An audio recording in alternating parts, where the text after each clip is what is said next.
So, you're playing Tears of the Kingdom and you want to max out Link's health and stamina. Easy enough at a glance, just get every Light of Blessing by completing all the shrines. One problem. In this hypothetical scenario I made up for the intro of the video you're watching, Link never got his fancy schmancy new Zonai arm. So, can you beat every shrine in the Legend of Zelda Tears of the Kingdom without using runes?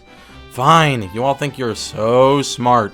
Can you beat every shrine in Tears of the Kingdom without using Zonai arm abilities? Yeah, that just doesn't have the same ring to it. As you may have noticed from the title, if you bothered to read the whole thing before instantly clicking on it out of pure hype and joy, this video is only part 1 of the challenge because there are 152 shrines in this game. I've decided to sort them by difficulty into 5 categories: very easy, easy, medium, hard, and insane. Very easy refers to shrines that remain unchanged by this challenge, and the other 4 categories are pretty self-explanatory. My rankings are generally in comparison to how easy they would be with runes, because there's already a gradient of difficulty between all the shrines. So this video will detail the first 3 difficulty levels, and part 2 will come out soon to cover the hardest and insanest of the bunch. I played this on my runeless save file, and go watch that video if you haven't yet, because I already started there by completing the 4 tutorial shrines and 24 more. So I've got a decent chunk of this challenge done already. Links in the description to those videos describing the strategies. I'll be using the same rules as my previous video, so no using runes, obviously. No fused items, and, well, I've basically thrown no glitches completely out the window, to be honest. Sorry if you liked that one? The most powerful one at our disposal is the infinite height glitch, which I'll be calling IHIG for short.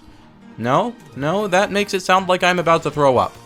I'll just refer to it as flying sometimes instead. Another vital glitch for this run is duplication, because 2 specific items are the silver bullets I needed for completing shrines. I hope you like the words bomb, Octorok, and balloon, because you're gonna hear them 73 more times throughout the video. Some shrines require absurd amounts of these to complete, and there is no way in Ganondorf's gloom-covered depths that I'm going to murder Octoroks for thousands of hours just to do this legitimately when other glitches are already needed. This video took me around 100 hours to create, and that's not even counting its future companion. So if you'd like to see more high-effort challenge runs and to be notified when part 2 comes out, be sure to subscribe. Also, like the video if you love it, dislike if you despise it, and leave a comment with feedback, ideas, or strategies I missed. Before I can get into all the juicy details about how I completed various shrines, there's the tiny problem of how I actually got to them in the first place. Traversing both land and sky is made significantly easier by using runes, whether it's rewinding falling objects or building vehicles with Ultrahand. Technically, any sky shrine can be reached with the infinite height glitch, but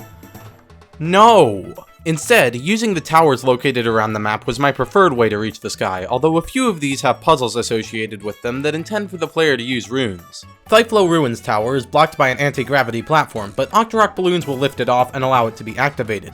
Gerudo Canyon Tower is broken, and the nearby mechanic needs to get there to fix it. You're meant to attach a metal box with Ultrahand to create a counterweight and raise his platform, but repeatedly placing balloons will lift it to the top. Once it gets there, talk to him, a cutscene will play, and the tower will be repaired. The most difficult tower is located in Rebella Wetlands and was a serious puzzle all on its own. In order to open the door, Link needs to remove these thorny vines, and the only way to do that is by burning them. However, it eternally rains here until the tower is activated, and I couldn't use Ultrahand to make a ceiling and facilitate ignition. This would be easy if I could take out a Zonai device directly above the thorns, but the game really doesn't like me trying to do that. After messing around with anti-gravity platforms for a while, I managed to place some Octorok balloons on one that made it float perfectly above the door. So I then activated it with an arrow and burned the absolute bare minimum number of vines to squeeze through and open the door. That leaves only 2 impossible towers in Gerudo Highlands and Poplar Foothills, both of which require Ascend to activate. Luckily, Skyview Towers aren't my only option for reaching the islands. The mid-air wingspawn is a very useful trick, and using octo-balloons on anti-gravity platforms can give you infinite height, provided you have greater than infinite patience, because this method is slow. The last very useful item is the spring, which I used whenever I needed to gain a lot of height quickly. By duplicating large Zonai charges, I had as many of these devices as I needed throughout the game. If a particular shrine requires extra effort to reach, I'll discuss it when the time comes. Alright, now I can start explaining the very easiest shrines. These 12 names are Raru's blessings that are just found in caves or around the world. Another 3 blessings are given for completing labyrinths, and 2 more are crystal shrines obtained by defeating mini-bosses.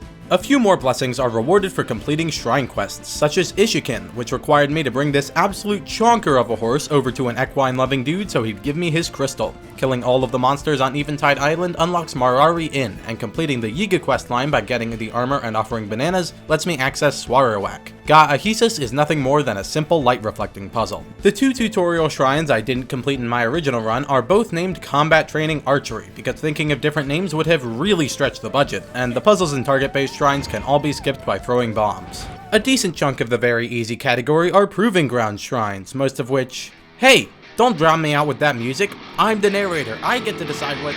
Stop!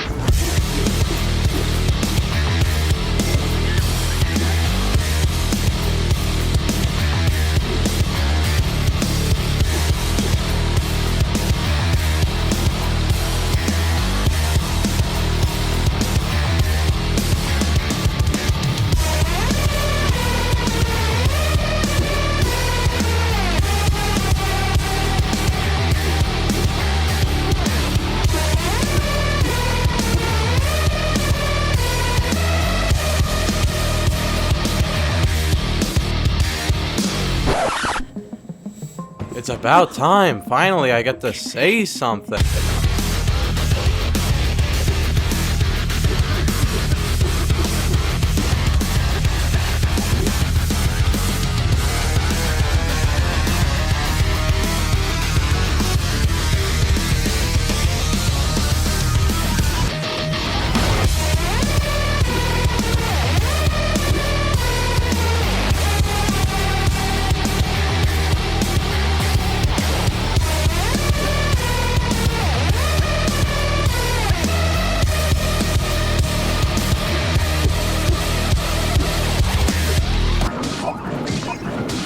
Yeah, this doesn't really look that cool in a montage, does it?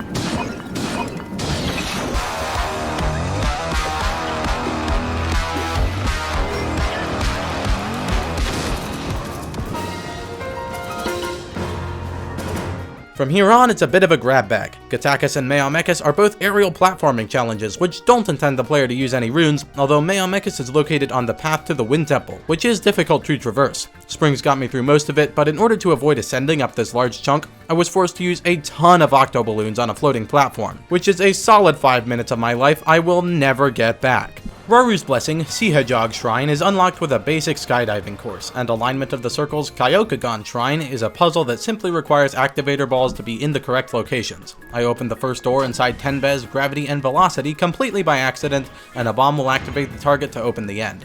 Unlit Blessing, Sayamatsu's Shrine, provides fire fruit to fuse to my arrows, but that's not allowed. However, it also provides lit braziers, and those will do just as nicely. Finally, we're done with the boring stuff and have now entered the wonderful realm of unintended solutions. Well, I'm not sure it's fair to say that any of these puzzles have intended solutions in the traditional sense, because there are so many ways to interact with this game. Let's get started with the Crystal Shrines. Enoma is located in Lake Hylia's whirlpool, and the crystal is in the sky directly above it. Reviewing my footage, I was surprised to see that I never even tried to use the Skyview Tower to reach it, and instead just glided there on a wing from the Great Sky Island. Then I picked up the crystal, fell into the lake while holding it, and threw it on the pedestal. Gikaku's crystal is also directly above it, but the nearby launcher couldn't quite get me high enough, so instead I took out a spring, bounced up there, then dropped the green rock onto the island below. Jochi Ihika is found in Terrytown, and the intended solution is to float it across with a raft. Bombs are a bit too imprecise, so instead I took the long way around.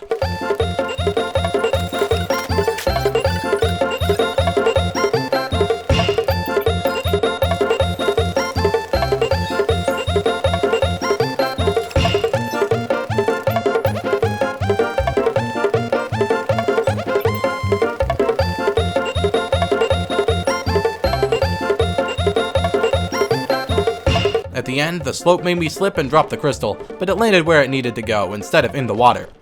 Moshapin is in a cave near Death Mountain, so there's a large lava pool between me and the shrine base. I carried a hydrant to make a path across the lava, grabbed the crystal, and walked back. Rakakudash has no major obstacles, but is located pretty far from its target. Finding walkable terrain is a mild challenge, and I needed to throw the crystal over the waterfall ledges at the end. Rutafuum resides in the middle of a frozen lake, and without Ultrahand, there's no way for Link to interact with it. Luckily, Yunobo has no such qualms about getting wet, so he can charge attack into the water and knock it to shore. Isizim Shrine is called Proving Grounds in reverse, and as you can probably tell from the name, it intends for the player to use recall on some of the gears to reach the upper area. However, that is but a mild suggestion, and it's not too hard to get up there without runes. Samosawak is also a combat shrine which happens to be unlocked by skydiving, but the wrinkle here is that there are no lights, and my bonus challenge restricts me from using the light shields dropped by the enemies. There are literally only 3 constructs here though, and rubies are helpfully provided to take them out, provided I don't take myself out with them first. Maziar Shrine is located on Starview Island, a puzzle inside a giant sphere floating above Gerudo Highlands. If you remember back to the beginning though, I was unable to activate that tower, because Ascend is needed, and there are no nearby islands of greater height. I warped to Ganos Shrine, which I'll discuss in part 2, and used the launcher there to get most of the way to Maziar, then spawned a wing and floated it with Octorok balloons until I was high enough to paraglide there. The puzzle is just arranging mirrors and rotating lights, no runes required. Built to carry, Runikit Shrine is probably easier without runes than with them, although I say probably because I have no idea what the intended solution is. I just threw a bomb at the activator ball which launched it to the end platform, and from there I knocked it into the goal. Well, would you look at that? 76! We're absolutely sprinting through these, halfway already. I'm sure it will continue to be smooth sailing going forward. Hey, you think they know what foreshadowing is? You sure? Okay, I'll keep that in. Courage to Jump, Mogasari Shrine, is a vehicle platforming challenge in low gravity, and while I think you're meant to attach rockets to the car before the final jump, I just Yoshi'd the car over the gap. Drifting Flame Karahatog Shrine features some fire puzzles, as you may have guessed from its title. The main section involves lighting 3 braziers, but they're only reachable when this button is pressed down. Any weapon can do that though, so with a torch and another brazier, I lit my arrows on fire to activate the door. Shining in Darkness, Kakakin Shrine is a pretty simple maze that needs to be navigated with Zonai lights. Grabbing the small key to unlock the final door is the only wrinkle because it's located under a slab in the ground where Ultrahand is intended. Octo balloons work fine for that though. I activated the 2 targets in Jonsao Shrine by throwing bombs, then dropped the platform down at the end by burning the wood with a fire fruit. Then I floated the end platform up to the top with octo balloons. Gatanisis is where I encountered my first required glitch usage. The door to the end is easily opened by throwing a bomb at the target, but getting up there is another matter. The giant metal sphere is far too large to manipulate, and I couldn't use the bounce of the platform to give myself any height either, so I just flew up the wall. Aid from Above, Sahiro Shrine presents a similar situation. Most of it is simple laser dodging, but right in the middle there's a tiny wall you're meant to ascend up, with no other options around, so I had to fly over. I followed the final laser grid back to the end and jumped through onto the platform to avoid the floor falling out from underneath me. Fire and Water, Tadarok Shrine requires a shocking little swim at the beginning, but there are no accessible physics objects to float with, so I just flew up to the final area afterward. These final 5 shrines are all hypothetically possible without glitches by using provided physics objects and octoballoons to float up to the next areas, but unfortunately I'm a hack and a fraud. At the beginning of this challenge I was much more invested in circumventing the use of glitches and spent hours attempting this technique in various shrines. Sometimes I was successful, and I'll discuss those in the appropriate difficulty section, but it really taught me that it was not worth spending hours of my time praying to the flotation gods that my Octorok balloons attach in just the right way so that I don't slide off the object. Seriously, hours! Some things are just not meant to be. If you want to burn your time like tissue paper and a firework testing facility just to beat some of these without glitches, feel free to record it and let me know in the comments. All of these are easily possible with flying, so I just went for that. Medium shrines. These were the sweet spots of difficulty and puzzle solving, easily my favorite category throughout the challenge. Interesting solutions and tricky executions without being so frustrating that I wanted to hurl my controller against the wall. Not that I would ever do something so drastic. After all, I am a calm and rational person. That's why I made this amazing creature my avatar. I may as well start this section off talking about the shrines I cheesed with glitches, although to be fair to myself, I still did try to avoid them where possible. It's only when the solution would require soul-crushing amounts of octoballoon balancing that I resorted to flying over walls. Case in point, these next 3, for all of which I used the infinite height glitch once, but otherwise solved legitimately. Well-timed cuts, Gasash Shrine has a stupid little wall at the beginning, and an incredibly heavy metal box right next to it. After blasting it with bombs only made things worse, I decided to fly over, but the next puzzle represented the real challenge. These chests contain a key needed to unlock the door, but with Recall and Ultrahand obtaining them is absolutely trivial. Without though, I needed to be a bit more creative, because severing the rope will drop them straight into the void. Throwing bombs made them bounce crazily all over the place, and eventually the rope would burn up. It only took a few tries to get lucky and have one of the chests land on the platform with me. In the final section, I prevented the activator ball from falling by floating it, then blew it up to knock it onto the platform and into the goal. Tarakawak's shrine wants the player to stack a path of large metal boxes with Ultrahand to scale walls. The first can be jumped over, and octoballoons make it easy to reach this ladder. The final box at the end is too heavy to move though, so I just flew up to the end. Getting the second box through the gap in the ceiling would allow this to be beaten glitchless. I began Kitawak's shrine by running upward this slope and gliding forward to the next area. The second tilting ramp can be reached by jumping from the top of this nearby wall, and from here I raised the platform with octoballoons, then shield jumped the gap with a speed 3 effect. At this point there was no way to reach the final area, as bombs wouldn't move this inflexible ramp enough to launch me. Instead, I flew up there, but this lone platform leaves open the possibility of completing Kitawak glitchless. Now for blessings and crystals. Chichim is found underneath Gerudo Desert and required me to complete the Quicksand Temple. The switches that open doors presented a minor issue, but can be flipped with Yonobo's charge attack. The final one is in a tiny hole that won't fit a Goron, but attaching an octoballoon brought it to a vertical position that Yonobo could hit it from. Kumamane is a crystal shrine, and after I defeated a flux construct for it, I was faced with the challenge of getting the crystal to the platform. A decently large gap lies between me and the goal, but I knew from similar shrines that time bombs would help get the crystal over. After some trial and error, I found that one properly positioned bomb and a bit of luck was all it took to launch the crystal up. Natak requires the giant sphere to be rotated so it can be launched out and reach the altar, but there's no easy way to get the crystal onto the pre-built spring device without runes, so that was a bust. Instead, I threw a balloon onto the sphere voodoo thing, so the opening faced the island I needed to reach. Then I set the crystal down on the edge and darn it, I'll never get it out of there. So I reloaded and with a bit more care, blew it across with a time bomb. Tannenowd's crystal is located in a cave on a sky island facing directly away from its altar, so bomb blasting isn't going to work here. The provided anti-gravity platform is the key to a much safer, much slower solution. After throwing the crystal on board, I repeatedly whacked the platform while standing on it to move it slightly in that direction. Yeah, Newton, screw you and your equal and opposite reactions. Once I'd maneuvered out of the cave, I attached some balloons to float it higher than the island, and many more minutes of smacking later, I'd floated far enough to jump down with the crystal. Toki's shrine requires Link to carry a crystal through a cave that would feel right at home in an Indiana Jones movie. Most of it is easy, but the end tunnel is filled by a giant rolling boulder that you're meant to use recall on, and getting hit will make you drop the crystal. Luckily for me, Link has been dieting and lost a ton of weight, so it's possible to squeeze by without getting hit in at least one location. Mimosic might seem like a pretty straightforward mini-boss, but I've elevated it to the medium category due to extraordinary levels of bad luck. The Igneo is located across a lava lake inside a cave, which I crossed with a Zonai Hydrant. Once I got over there, I used bullet time and a triple shot bow to defeat it basically instantly, but had neglected to realize that a blood moon was approaching. As soon as I picked up the crystal, the clock struck midnight and the Talus respawned. This led to a mad scramble across my pre-made path while it tossed exploding boulders at me, but I managed to avoid Link or the crystal falling into the lava. Mayanas is a strange outlier as far as crystal shrines go, because it's the only one which actually isn't Araru's blessing. The crystal can be carried over to the shrine pretty easily, and I just fell onto lower islands when necessary. Inside, the ice guides me nowhere in particular.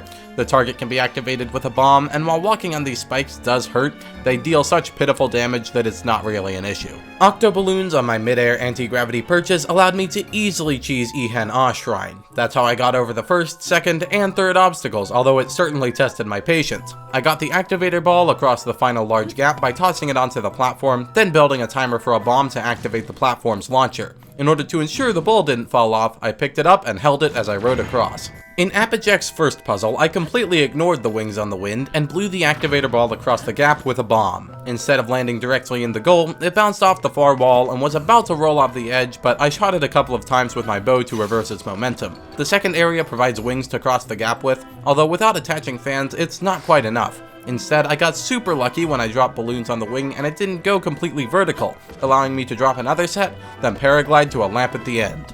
Turbine Power Gamimic Shrine is pretty easy once you know the solution, although it took me a little while to figure it out. All 8 braziers need to be lit simultaneously in order to avoid them being doused by water, which is normally accomplished by sticking one of the provided flamethrowers to the spinning stub. Tossing a bomb isn't even enough to light all of them at once, but multiple explosions can. I dropped 4 bomb flowers inside the circle, then shot 1, causing a chain reaction and lighting all flames simultaneously.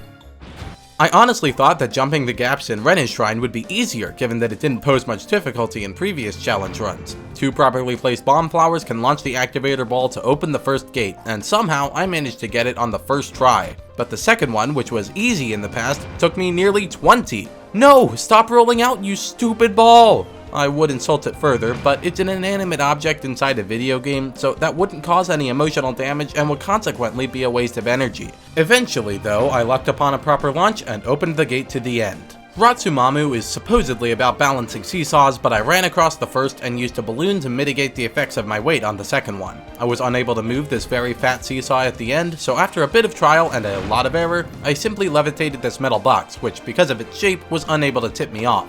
Once I was high enough, I glided to the goal. Recall is the obvious solution to the spinning gears of Sakuku Shrine, but a thrown bomb flower can knock the activator ball onto the platform. Bombs and balloons did nothing to affect the crank in the second puzzle, leaving me concerned that glitches would be required. However, balloons can turn the much larger gear that Link rides up on, so all it took was a few minutes of waiting, flotating, and rotating to reach the end. Siwakama Shrine is nominally about moving spheres, but really it's just a platforming section that requires the Speed 3 effect and some tricky shield jumps. The first one took me a little while, but with that practice, the second gap was easy. The last jump is much wider, but the pyramid in the center provides barely enough height to run up and leap off at its peak.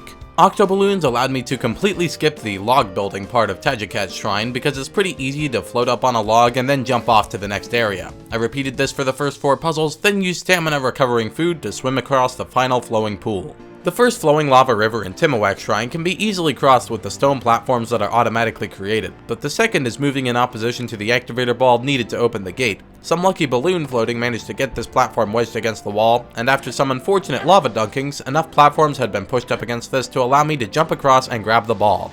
The final giant pool seems like a difficult obstacle at first glance, but there's a wall on the right side of the room that stone platforms can push against, allowing me to ignore the flowing mechanic and just walk across while holding a hydrant. Activating the 2 targets in Wawas Shrine is absolutely no problem, so getting up to the exit door without flying is the real challenge here. It might be possible to float on this metal box, but that would take way too long. Instead, I made use of this unique hollow half-sphere object, also known as a bowl, to perform an object launch. I dumped a bunch of bombs right next to it, made a fuse, and crouched inside before getting violently flung through the air. I was just high enough to land on top of the second target and climb to the finish. Zakuzu is probably the hardest of all the Proving Ground shrines because the exit is up at the top and getting there without runes provides a minor challenge. Luckily, there's a pre-built hot air balloon that I lifted by carrying a flame pillar, and by the time I was hit with an arrow and dropped it, I was already high enough. Zenmik intends for the player to scoop out an activator ball by building an Ultrahand contraption because the spheres are too big for Link to carry, so I blasted one out with a bomb and knocked it over to the nearby ladder.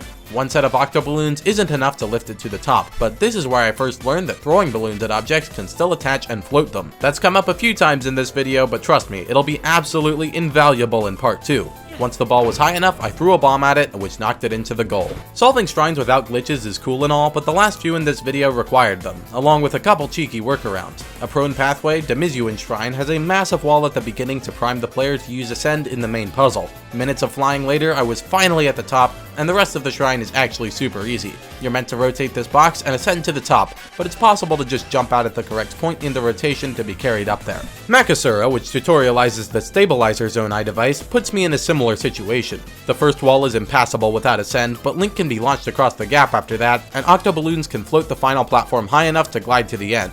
Not shown here are my 20 minutes of failed attempts at this, but hey, if I just cheesed every puzzle with flying, this video would be super boring. Anyway, I cheesed every puzzle in Rakashog by flying. While not every puzzle, the shrine is built around reflecting light with mirrors, and the first and last challenges require legitimacy because they open doors. They're pretty easy though. The beginning requires holding the light on your head, and the end just needs 2 mirrors placed in a specific way. If the second puzzle didn't have a gap above the wall though, I'd be done, because there's no way I can get this mirror to reflect light from the other side of these bars. I couldn't even get it through the bars. I don't really know what the third puzzle wanted me to do, so I just took the long flight up the wall.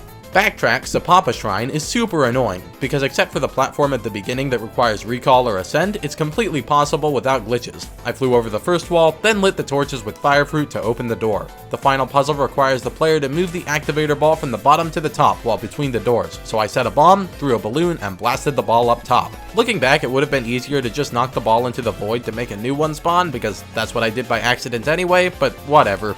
Once it respawned, a thrown bomb knocked it off the pedestal and into the goal. Hidden Metal Tarakamik Shrine is the last one for this video, and we're going out with a bang! maybe. It's not super special or anything. I meant to attach these 2 metal balls with Ultrahand to power this gear. Obviously that's not an option, but throwing a bomb flower made the electrified ball bounce around and hit the other, completing the circuit. Because the game transitions to a short cutscene for some reason, the gear stayed powered way longer than it should have, allowing me to reach the next area. Here's where flying is required though. There's no way to complete the circuit, but even if there was, I'm supposed to ascend to the final area. Up there, I threw electric jelly to activate the door and ran underneath before it shut. With 115 shrines completed, that leaves exactly 37 to discuss in the next video, and discuss them I will. Subscribe with notifications on to ensure you don't miss part 2, but until then, why not check out some of my other videos? No pressure or anything, but I think they're pretty good, and if you're seeing this while part 2 is already out, well, you can watch it right here. Isn't that exciting? Have a great day out there for me, and I'll see you next time.